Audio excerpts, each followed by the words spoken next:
Hello. Welcome to RV Softech. आज हम discussion करेंगे कि हमें अगर स्टार्टिंग करना है लिनक्स लर्निंग का तो हमें कैसे करना चाहिए। मीन्स क्या क्या स्टेप्स हमें प्री रिक्विजिट के हिसाब से करना चाहिए, हम कैसे सीख सकते हैं एक अच्छे वे सिंपली वे में कि हमें लिनक्स मतलब एक अंडरस्टैंडिंग लेवल पे कैसे हम स्टार्ट कर सकते हैं और उसके बाद से हम गो पर layer like in advance and depth. सबसे पहले हमारे एंड से ये गलती हो जाता है कि हम पहले उसके बारे में थोड़ा सा रिसर्च नहीं करते। रिसर्च इन द सेंस कि उसके प्री रिक्विजिट टूल क्या है, हमें क्या क्या टूल यूज़ करने पड़ेंगे, तो उसके बारे में थोड़ा स्टडी करना कि जैसे VMware वर्कस्टेशन है। अगर आपके लैपटॉप में या आपके डेस्कटॉप में प्रैक्टिस करना है तो आप वर्चुअल बॉक्स या VMware वर्कस्टेशन इंस्टॉल करते हो, तो आपको थोड़ा सा उसके बारे में गो थ्रू करना चाहिए कि उसको कैसे यूज़ करते हैं। उसके बाद से पुट्टी हो गया या मोबाइल एक्सटर्म हो गया पुट्टी सेशन के लिए। आपका अगर VM डिप्लॉय कर दिया तो पुट्टी सेशंस कैसे लोगे, तो उसके बारे में थोड़ा सा रिसर्च करना चाहिए। उसके बाद से जितने OS फ्लेवर्स है जैसे रेड हैट है, डेबियन है, उबंटू है, तो उनके बेसिक्स मतलब क्या किस प्लेटफॉर्म पे दोनों है, क्या डिफरेंसेस है, लिनक्स यूनिक्स क्या है। उसके बाद से आप जब VM डिप्लॉय कर लेते हो तो आपको डायरेक्टली जैसे सिलेबस वाइज जाओगे तो इट्स वेरी टफ, मतलब आपको बहुत टाइम लगेगा अंडरस्टैंडिंग के लिए। आपको सिलेबस वाइज जाना है तो इंस्टीट्यूट में ऑलरेडी आपको बताया जाता है, बट आपको अगर होम प्रैक्टिस करना है, घर पे ही सीखना है, तो उसके लिए बेस्ट वे ये है कि आप प्रोजेक्ट वाइज जाओ। मतलब प्रोजेक्ट 1, प्रोजेक्ट 2, प्रोजेक्ट 3 ऐसा करके डिप्लॉय करो, सीखो, चीज़ों को डिवाइड करके सीखो। जैसे कि समझो आपको एक प्रैक्टिस के लिए समझो वेब सर्वर डिप्लॉय करना है, तो वेब सर्वर में आप बहुत सारी चीज़ें कवर कर सकते हो। जैसे कि सपोज जैसे कि आपका वेब सर्वर का पैकेज इंस्टॉलेशन है, उसमें एक आपके वेब सर्वर को मैनेज करने के लिए एक डिफरेंट यूज़र आप क्रिएट कर सकते हो, ठीक है। उसको सूडो एक्सेस देने के लिए कर सकते हो, तो इसमें अलग अलग चीज़ें कवर अप हो जाती है। जैसे सूडो एक्सेस कवर हो जाएगा, प्लस यूज़र भी कवर हो जाएगा। उसका एक्सपायरी वगैरह सेट करो तो यूज़र मैनेजमेंट की भी कुछ पार्ट्स कवर हो जाएंगे। उसके बाद से आप यम इंस्टॉल करोगे या RPM डाउनलोड करके इंस्टॉल करोगे तो ये दोनों पैकेज मैनेजमेंट भी थोड़ा बहुत कवर होगा। प्लस आपको थोड़ा सा डायरेक्टरी स्ट्रक्चर भी समझ में आएगा कि मैंने पैकेज इंस्टॉल किया तो क्या क्या फोल्डर्स बने, कहाँ पे कॉन्फ़िगरेशंस आ रहे हैं। जैसे /etc है तो वहाँ पे ही सारे कॉन्फ़िगरेशन आते हैं। कुछ कुछ थर्ड पार्टी टूल रहते हैं जो OPT के अंदर जाते हैं, ठीक है। तो आप जब वेब सर्वर अगर प्रोजेक्ट एज कर रहे हो, समझो प्रोजेक्ट 1, तो इसमें आपको ये सब चीज़ें करने को मिलेगा, तो इससे आपको बहुत सारा हेल्प होगा। जैसे कि अभी इसमें AC लिनक्स भी आ जाता है 7 में, 8 में, तो आपको AC लिनक्स को डिस्कार्ड करना है स्टार्टिंग फेज पे, जब फर्स्ट टाइम आप करने जा रहे हो तो, या सेकेंड टाइम करने जा रहे हो। उसके बाद से उसको इंक्लूड कर लो, आप बंद कर दो उसको टाइम पे, फायरवॉल को बंद कर दो, ठीक है। क्योंकि आपका होम PC आप सर्वर पे नहीं डायरेक्टली डिप्लॉय करो, या ऑफिस का आपका सर्वर है वहाँ पे नहीं करो, तो वहाँ पे तो ये सब चीज़ें आप कर भी नहीं पाओगे। आपको पहले होम प्रैक्टिस करना पड़ेगा। और बेस्ट करियर है लिनक्स में। आप अगर प्रोग्रामर नहीं बनने का नहीं है आपको, तो लिनक्स बेस्ट करियर है। IT के लिए बहुत ज़्यादा जॉब अपॉर्चुनिटी है और बहुत ज़्यादा करियर ग्रोथ भी है। आप अगर देखोगे तो आपका सैलरी इंक्रीमेंट, आपका करियर स्कोप, प्लस फ्यूचर भी है। जैसे कि आप आगे चल के आप बहुत सारे अलग अलग प्रोडक्ट है, जैसे ओरेकल डेटाबेस है, DBA बन सकते हो आगे चल के, DBA डेटाबेस में भी जा सकते हो, आर्किटेक्ट में जा सकते हो, क्लाउड टेक्नोलॉजी में जा सकते हो, डेवऑप्स में जा सकते हो, बहुत सारा अलग अलग है। अगर आप प्रोग्रामिंग नहीं सेलेक्ट, इसमें ऑटोमेशन में भी जा सकते हो। जैसे अभी एनसिबल है, पपेट शेफ है, तो डेवऑप्स के पार्ट आ जाता है, बट एनसिबल प्लस अगर स्क्रिप्टिंग आपको आता है तो स्क्रिप्टिंग ऑटोमेशन में आ जाता है। प्योरली ऑटोमेशन का भी प्रोफाइल में जा सकते हो आप। और लिनक्स तो बहुत ब्रॉड है, तो आप लिनक्स में भी अच्छा करियर है। प्लस VMware ESXi है। आप मतलब एक बार लिनक्स की अंडरस्टैंडिंग होगी तो आप बहुत सारी चीज़ों को कवर अप कर सकते हो। आप बहुत सारी चीज़ों का के लिए आपका एक समझो एक डोर ओपन हो जाता है करके, आप बहुत सारी चीज़ों में जा सकते हो, क्योंकि ऑलरेडी आप काम करते रहते हो ना। जब भी आपको समझो लिनक्स से आपको एंट्री लेवल पे जॉब मिल गया, उसके बाद से वहाँ पे VMware ESXi भी रहता है। हाँ, 90% तो बोल सकते हैं, नहीं तो बहुत ज़्यादा मतलब अगर छोटा एनवायरनमेंट में तो नहीं भी हो सकता है, बट चांसेस है कि आप जब 3 साल 4 साल का एक्सपीरियंस हो जाएगा तो आपको ज़रूर मिलेगा।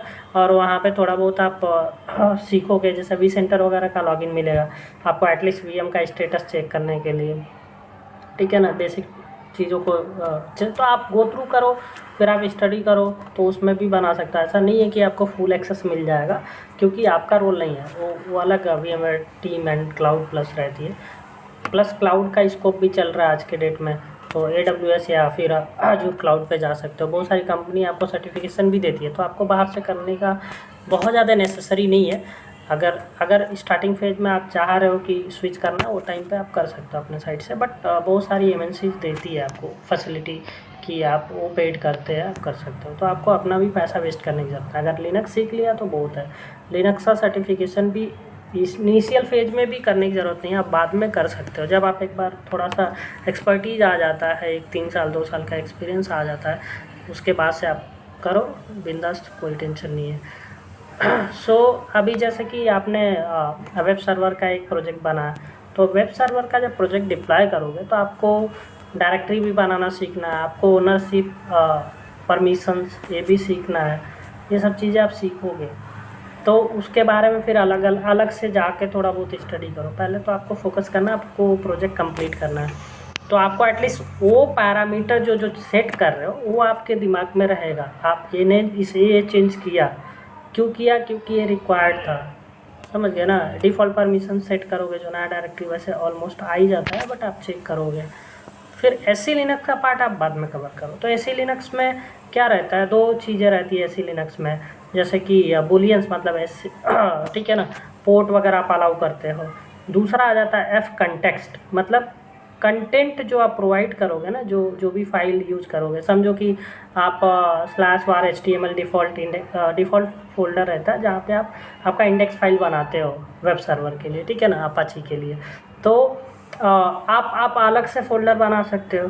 तो सेम जो var/ww/html के लिए एफ कंटेक्स्ट मतलब कंटेंट को जो एफ कंटेक्स्ट वैल्यू सेट है ना, एफ कंटेक्स्ट एससी लिनक्स में वो सेम वैल्यू आपको सेट करना है। तो उसका सिंपल 1 लाइन 2 फ्लैग यूज़ करता है, -a और वो आपका सोर्स जो भी है var/ww/html, और आपका जो नया पाथ सेट करो वो पाथ को करके और एससी मैनेज से आप कर सकते हो। तो सिंपली पोर्ट को भी मैनेज करने के लिए एससी मैनेज पोर्ट, और आगे का सिंटैक्स आप फ्लैग वगैरह याद कर सकते हैं, -a-t एंड जैसे HTTP _पोर्ट_t, उसके बाद -p, then TCP and port number आ जाता है।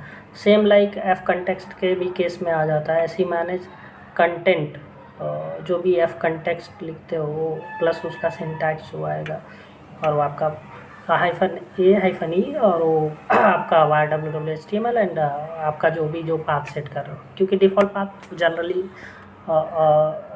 ऑनलाइन सर्वर्स पे जो भी आपका होस्टिंग सर्वर्स है वहाँ पे नहीं रहता है डिफ़ॉल्ट, तो आप कुछ अलग पाथ बनाते हो, ठीक है ना। आप चाहिए तो var/ww/html के अंदर ही कुछ अलग फाइल्स बना, क्योंकि वो मल्टीपल साइट्स होस्ट होते हैं एक सर्वर पे, ना कि सिंगल रहता, तो इसके लिए बनाना पड़ता है। ये चीज़ें हैं। फिर आप वर्चुअल आईपी एक अलाइज आईपी जिसको बोलते हैं, वर्चुअल आईपी एक अलाइन कर दो जो कि आपके वेब सर्वर के लिए यूज़ करो, ठीक है ना। आपका मेन फिजिकल आईपी जो भी सर्वर का फर्स्ट आईपी है, आप वो ना यूज़ करके दूसरा एक निक ऐड करके आप तो आपको अलाइज आईपी भी बनाना सीख जाओगे उसी में। तो ये सब चीज़ें हैं अलग अलग। तो एक वेब सर्वर अगर डिप्लॉय करते हो तो आप इतनी सारी चीज़ें सीखते हो, ठीक है ना। इतनी सारी चीज़ें आप सीखोगे। शुरू में तो आपको थोड़ा डिफ़िकल्टी होगा, मतलब आप जब शुरू में कर रहे हो तो आपको चीज़ें कमांड्स वो सब ध्यान देना है कि क्या क्या किसके लिए क्या कमांड यूज़ करें, और उसके बाद फिर उसको डीपली स्टडी करो अलग से, ठीक है। उसके बाद से फिर नेक्स्ट टाइम आप फिर से प्रैक्टिस करो सेम जैसे कि मैंने बोला एससी लिनक्स को भी इंक्लूड कर लो। वैसा करके आप ऐसा स्टडी, मतलब मुझे लग रहा है कि ऐसा करोगे तो आपको ज़्यादा बेनिफिट होगा, रादर दैन कि यूज़र मैनेजमेंट का एक चैप्टर पढ़ो, फिर बाद में सर्विस मैनेज करने के लिए पढ़ो, प्रोसेस कैसे चेक करना है। तो सिंगल लाइन कमांड है, कोई भी याद कर सकता है, PS- या पाइप ग्रेप आप मार के कैसे HTTP चेक कर सकते हो चल रहा है। उसका सिस्टम सीटीएल कमांड है, आपको पता है, सर्विसेज चेक करने के लिए, तो आप वो चेक कर सकते हो इजीली। इतना इसमें हार्ड एंड फास्ट नहीं है। तो आपको बेसिकली प्रोजेक्ट वाइज जाओगे तो बेटर रहेगा, क्योंकि आप सिलेबस एंड चैप्टर वाइज जाने की बहुत ज़्यादा मुझे नहीं लग रहा है कि वो बाद में आप गो थ्रू करो। पहले आप प्रोजेक्ट वाइज जाओ।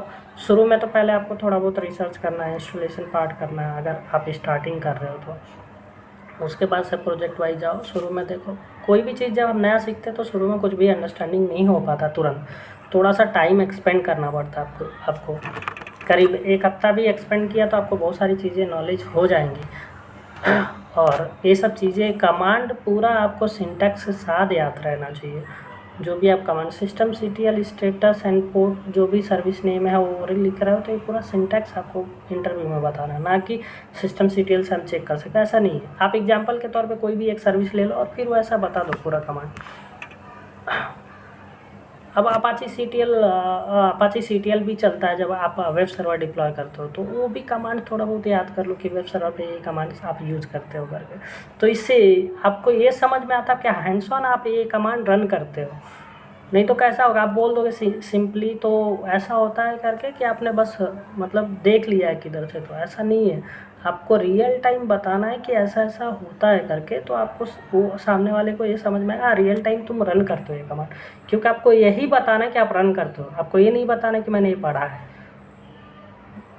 कोई भी सबको ही पढ़ता है, तो आप कंपटीशन बीट कैसे करोगे, आप इंटरव्यू क्रैक कैसे करोगे। तो आपको पूरा सिंटैक्स बताना है कमांड्स के, ना कि फ्लैग नहीं आता है, ऐसा नहीं है। फ्लैग भी आपको याद करना है। अगर यूज़र मैनेजमेंट कमांड रन कर रहे हो तो यूज़र ऐड के बाद भी बहुत सारे फ्लैग्स आते हैं। जैसे मान लो किसी यूज़र, अभी कोई अलग अलग टीम के बंदों का सर्वर पे ऐड होता है, उनके अलग अलग ग्रुप्स भी रहते हैं, तो आपको वहाँ पे कमेंट ऐड करना चाहिए, उसका फ्लैग यूज़ करना चाहिए, ठीक है। तो वो चीज़ बताओ आप, ठीक है ना। जब कोई यूज़र रिक्वेस्ट आता है तो आप कैसे ऐड करते हो, तो ऐसे कंपनीज में चलता है, ना कि सिंपली बस यूज़र ऐड रन कर दिया, नहीं, ऐसा नहीं होता है।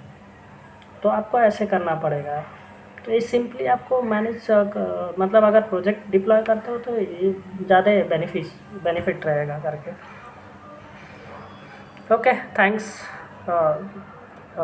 comment your inputs, so we will review it and make more video. Like, share and comment. Thanks for watching this video.